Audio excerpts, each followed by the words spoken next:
Hello dear students, welcome to Kotla classes. आज के इस वीडियो में अपन जीएसटी के जो दो टर्म्स हैं, बहुत इंपॉर्टेंट टर्म्स है, बहुत इंपॉर्टेंट टॉपिक है बच्चों। मिक्स्ड सप्लाई और कंपोजिट सप्लाई, उसके बारे में अपन आज पढ़ेंगे।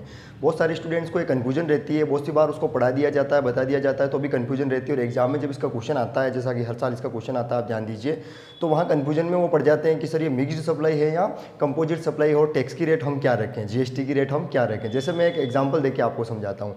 जैसे मान लीजिए आप गए केक वाले की दुकान पर केक लेने, तो आपने बहुत सी बार देखा होगा कि उसने आपको केक तो दिया, लेकिन केक के साथ साथ एक ही पैकेट में आपको पैक करके रखा हुआ है। एक ही पैकेट में केक और मिठाई वगैरह, छोटा मोटा सूखे मेवे चाहिए आपको तो वो, और आपको फूलझड़ियाँ वगैरह, ऐसे वो पैक करके एक पैकेट बना रखा और आपको एक साथ उस पैकेट को बेचा जाता है। तो अब आप देखिए उस पैकेट में 4-5 प्रकार के प्रोडक्ट हो गए, सूखे मेवे भी उसी में ही है, केक भी उसी में ही है, फूलझड़ियाँ भी उसी में ही है। तो अब आप बताइए कि उस पर टैक्स की रेट क्या होगी। ठीक है, अब उस पर किस रेट से अपन टैक्स लगाएंगे। समझ में आ रहा है आपको कि किस रेट से अपन टैक्स लगाएं, क्योंकि वो सब एक साथ जुड़ा हुआ है। तो ये है कंपोजिट सप्लाई और मिक्स्ड सप्लाई। जब अपन कंपोजिट सप्लाई और मिक्स्ड सप्लाई को अलग अलग समझ जाएंगे तो अपन आराम से बता पाएंगे कि उस पर अपन टैक्स कितना लगाएं और कैसे लगाएं। ठीक है, तो चलिए फिर आज की क्लास को जल्दी से शुरू करते हैं। देखिए बच्चों, ये मैंने लिखा हुआ है ऊपर, संयुक्त आपूर्ति और मिश्रित आपूर्ति, यानी कंपोजिट सप्लाई और मिक्स्ड सप्लाई। देखिए ध्यान से समझिएगा, मैं इसको समझाता हुआ भी चलूंगा और काफ़ी एग्जांपल देके भी आपको समझाऊंगा। तो ध्यान से आप समझते जाएंगे, वीडियो को लास्ट तक देखते जाएंगे, तभी पूरी बात आपको समझ में आएगी। तो ध्यान से देखिए, संयुक्त आपूर्ति किसे कहा जाता है, पहले ये समझते हैं। नाम से पता चल रहा है कि संयुक्त का मतलब होता है दो या दो से अधिक गुड्स या सर्विस की आपूर्ति को मिलाकर दी जाए, तो उसे कहा जाता है संयुक्त आपूर्ति। मतलब इसमें दो या दो से अधिक गुड्स भी हो सकते हैं और सर्विस भी हो सकती है। ठीक है, गुड्स और सर्विस मिलाकर भी दी जा सकती है, तो इसको कहा जाता है कंपोजिट सप्लाई। जैसे मैं एक एग्जाम्पल लेता हूँ और एग्जाम्पल के माध्यम से अपन समझते हैं, तभी बात समझ में आएगी। जैसे आपने अपना गुड्स जो है ट्रांसपोर्ट के माध्यम से भेजा है। गुड्स अपन ट्रांसपोर्ट के माध्यम से भेजते हैं, ट्रक वाले को या किसी पिकअप वाले को अपन बुलाते हैं और उसको कहते हैं ट्रांसपोर्ट सर्विस वाले को कि आप हमारा गुड्स भेजिए। तो आपने देखा कि गुड्स जो है वो लंबी दूरी तक जाते हैं बहुत सी बार, तो उनका क्या होता है, इंश्योरेंस भी कराते हैं। ठीक है, उस गुड्स का इंश्योरेंस करवाया जाता है। तो आपने क्या किया, अपने गुड्स को पहले पैक किया, तो पैकिंग सर्विस हो गई उसकी। ठीक है, पहले उस गुड्स को पैक किया, पैकिंग सर्विस हो गई। पैकिंग सर्विस के बाद आपने उसको ट्रक में लोड किया, तो ट्रांसपोर्ट वाले को भी आपने पैसे दिए, तो ट्रांसपोर्ट सर्विस हो गई। ठीक है, और आपने उसका इंश्योरेंस कराया, तो आपने इंश्योरेंस सर्विस भी ली। तो देखिए, आपने एक गुड्स के साथ साथ बाकी और सर्विसेज भी ली, तो आपने एक साथ 3-4 चीज़ें सप्लाई की है। तो इसको कहा जाता है कंपोजिट सप्लाई, यानी संयुक्त आपूर्ति कहा जाता है।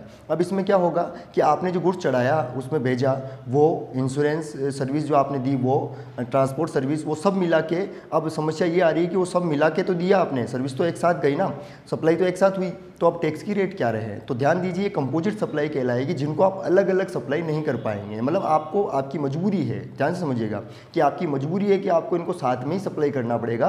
आप चाहकर भी इनकी अलग अलग सप्लाई नहीं कर सकते हैं। जैसे मान लीजिए आपने पैकिंग तो कहीं और कर दी, गुड्स कहीं और रख दिया, ट्रांसपोर्ट कहीं और भेज दिया और इंश्योरेंस किसी और का करा दिया। क्या ऐसा हो सकता है? नहीं हो सकता है। जब आप गुड्स भेजेंगे तो आप इंश्योरेंस भी कराएंगे, आप ट्रांसपोर्ट सर्विस भी लेंगे, मतलब ये सर्विस सब एक साथ चलेगी। आप इसको अलग अलग करके सप्लाई नहीं कर सकते हैं। तो ये है कंपोजिट सप्लाई, जिसको अलग अलग करके नहीं बेचा जा सकता है, जिसको मजबूरी है साथ में ही बेचा जाएगा। तो इसे कहा जाता है कंपोजिट सप्लाई। इसमें टैक्स की रेट वही रहेगी जो मेन प्रोडक्ट पे है बच्चों, ध्यान दीजिए। जो मेन प्रोडक्ट पे टैक्स की रेट है वही बाकी सप्लाई पे रहेगी। जैसे मेन प्रोडक्ट आप क्या बेच रहे हैं, जैसे मान लीजिए मेन प्रोडक्ट आप किराना का सामान बेच रहे हैं ट्रक के माध्यम से, तो जो किराने का सामान पे जो टैक्स की रेट है वही बाकी पे रहेगी। ठीक है, पैकिंग सर्विस पे भी वही टैक्स की रेट रहेगी, इंश्योरेंस पे भी वही टैक्स की रेट रहेगी, और आपके ट्रांसपोर्ट सर्विस पे भी वही टैक्स की रेट रहेगी। तो कंपोजिट सप्लाई आप समझ लीजिए, मैं एक लाइन में बता देता हूँ कि कंपोजिट सप्लाई वह सप्लाई है जो एक साथ संयुक्त करके बेची जाती है। उनको चाहकर भी अलग अलग नहीं बेचा जा सकता, उनको साथ ही बेचा जाएगा, और टैक्स की रेट वह रहेगी जो मेन प्रोडक्ट पर रहती है। ये बात ध्यान से समझिएगा। ठीक है, टैक्स की रेट वही रहेगी जो मेन प्रोडक्ट पर रहती है। अब अपन मिक्स्ड सप्लाई को समझते हैं, फिर दोनों के 2-4 एग्जाम्पल और लेंगे और डिटेल से समझेंगे। तो अब चलते हैं मिक्स्ड सप्लाई की ओर। अब आप कहेंगे सर संयुक्त तो ठीक है, एक साथ मिलाकर बेचा जा रहा है, मिक्स्ड में भी तो एक साथ मिलाकर बेचा जा रहा है। बिल्कुल, मिक्स्ड का मतलब आप समझ ही रहे हैं, वैसे समझते हैं। मिक्स का मतलब होता है 2-4 चीज़ें एक साथ मिक्स करके सप्लाई कर दो, तो मिक्स्ड सप्लाई कहलाती है। कैसे?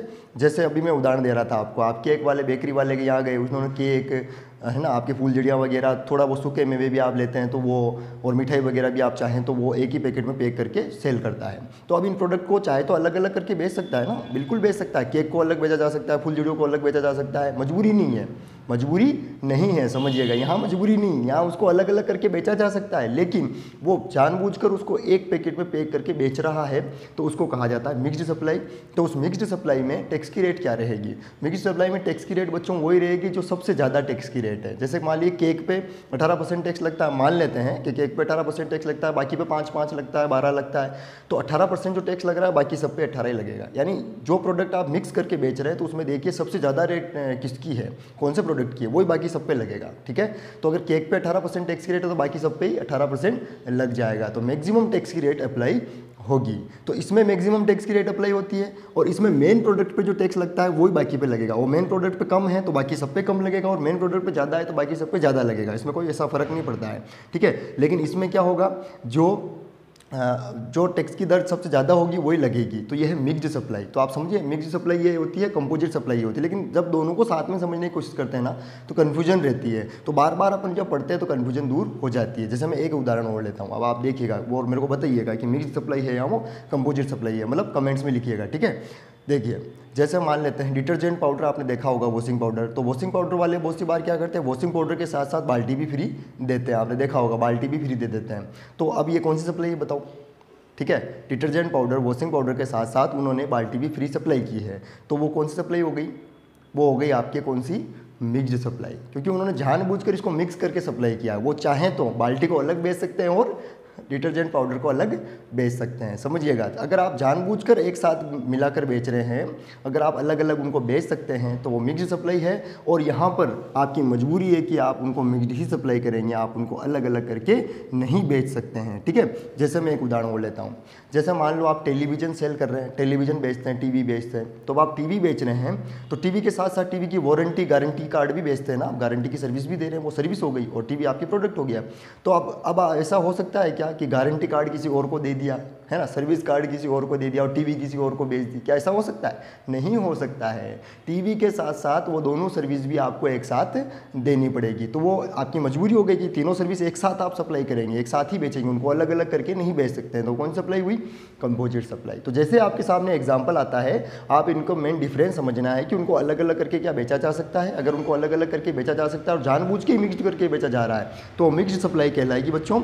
और अगर उनको अलग अलग नहीं बेचा जा सकता है, ठीक है, उनको एक साथ ही बेचा जाएगा, उनको अलग अलग सप्लाई करेंगे तो उनको कौन लेगा। जैसे मैंने भी उदाहरण देके आपको समझाया कि उनको अलग अलग सप्लाई नहीं कर सकते, जैसे टीवी किसी और को नहीं दे सकते हैं, वारंटी कार्ड किसी और को और सर्विस कार्ड किसी और को नहीं दिया जा सकता है। तो ये है आपके कंपोजिट सप्लाई। तो सीधी सी बात है, मैं एक बार और लास्ट में आपको और समझा देता हूँ कि कंपोजिट सप्लाई वह सप्लाई है जो जानबूझकर नहीं बल्कि मजबूरी में एक साथ की जाती है, मजबूरी में एक साथ की जाती है, उनको चाहकर भी अलग अलग नहीं बेचा जा सकता है और उस पर टैक्स की रेट यानी जीएसटी की रेट वहीं रहेगी जो मेन प्रोडक्ट पे है, ठीक है। और मिक्स्ड सप्लाई में क्या होता है, जानबूझकर ही उसको मिक्स करके सप्लाई किया जाता है, उनको चाहे तो अलग अलग करके भी बेच सकते हैं। और टैक्स की रेट क्या रहेगी, वह रहेगी जो मैक्सिमम है, जो मैक्सिमम टैक्स की रेट है वही बाकी सब पे लागू होगी। जैसे आपने देखा होगा मसाला प्रोडक्ट होते हैं बहुत सारे, मसाला कौन से, आपके लौंग इलायची, आपने देखा होगा एक ही पैकेट में पैक करके बेचते हैं, लौंग को इलायची को, इनको पैकेट में एक पैकेट बनाया और एक साथ बेच दिया कि आप ले जाइए, इसमें लौंग भी है, इलायची भी है, ये भी है, ये भी है, ठीक है। तो आपने देखा होगा एक साथ बेचा जाता है। तो वो कौन सी सप्लाई है आप बताइए,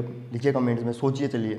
वो सप्लाई है आपके मिक्स्ड सप्लाई, क्योंकि उसको चाहे तो लौंग को अलग बेच सकते हैं, इलायची को अलग बेच सकते हैं, ठीक है। तो मिक्स्ड सप्लाई हो गई, जानबूझ के उसको मिक्स किया और सप्लाई किया, तो मिक्स्ड सप्लाई होती है, ठीक है।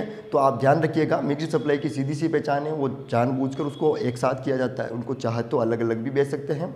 और कंपोजिट सप्लाई ऐसी सप्लाई है जो संयुक्त रूप से बेची जाती है, उनको अलग अलग करके बेचना भी चाहें तो नहीं बेचा जा सकता है। यही दोनों में अंतर है। और उसका जब एग्जाम में क्वेश्चन आए, जैसे मैं 2-4 उदाहरण तो अभी आपको बताए, एग्जाम में क्वेश्चन आए तो उस मेन डिफरेंस को समझते हुए आपको क्वेश्चन का आंसर देना, क्योंकि वहाँ पे क्वेश्चन क्या पूछा जाएगा कि बताइए कि ये मिक्स्ड सप्लाई है या कंपोजिट सप्लाई है, और बताइए टैक्स की रेट क्या होगी, ठीक है। तो टैक्स की रेट तो मैंने आपको बार बार बताई है कि कंपोजिट सप्लाई में टैक्स की रेट जो मेन प्रोडक्ट पे है वही बाकी पे रहेगी, और मिक्स्ड सप्लाई में जो मैक्सिमम रेट है वही बाकी सब पे लगेगी। तो और कोई कन्फ्यूजन अगर आपके रहे फिर भी तो आप कमेंट्स में लिखिए, आगे की वीडियोज़ में मैं क्लियर करूँगा, है ना। तो चलिए मिलते हैं फिर अगले वीडियो में, तब तक के लिए जय हिंद।